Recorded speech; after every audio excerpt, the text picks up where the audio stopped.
G U Pope அவர்களுக்கு நன்கு வயது முதிர்ந்து விடுகிறது. 84 வயது. அதாவது அவர் திருவாசகத்தை மொழிபெயர்த்த பிறகு திருவாசகம் ஜெர்மானிய மொழி, பிரெஞ்சு மொழி, ரஷ்ய மொழின்னு எல்லா மொழிகளிலும் மொழிபெயர்க்கப்படுகிறது. அந்த காலத்தில் பைபிளுக்கு அடுத்தபடியாக அதிக மொழிகளில் மொழிபெயர்க்கப்பட்ட நூலாக திருவாசகமும் திருக்குறளும் இருக்கிறது. அதற்கு இவர்தான் முக்கிய காரணம், ஜியு போப்.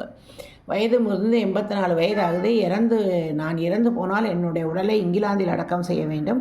கிறிஸ்தவ முறைப்படி அடக்கம் செய்ய வேண்டும். அதன் மீது சிலுவை நாட்டப்பட வேண்டும். தமிழ் படித்த மாணவன் உறங்குகிறான்னு சொல்லணும்.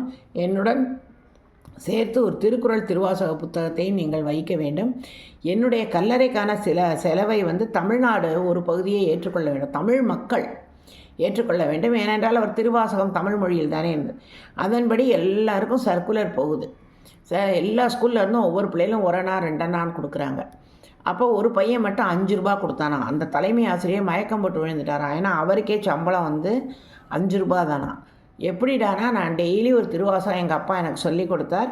அதன்படி நான் டெய்லி எங்கள் அப்பா சொன்னார், இது ஆங்கிலத்தில் மொழிபெயர்த்தவர் ஜியு போப்புங்கிற பாதிரியார் அப்படின்னு சொன்னார். அவருடைய கல்லறைக்கு என்னாலான சிறிய பங்குன்னு கொடுத்தாராம்.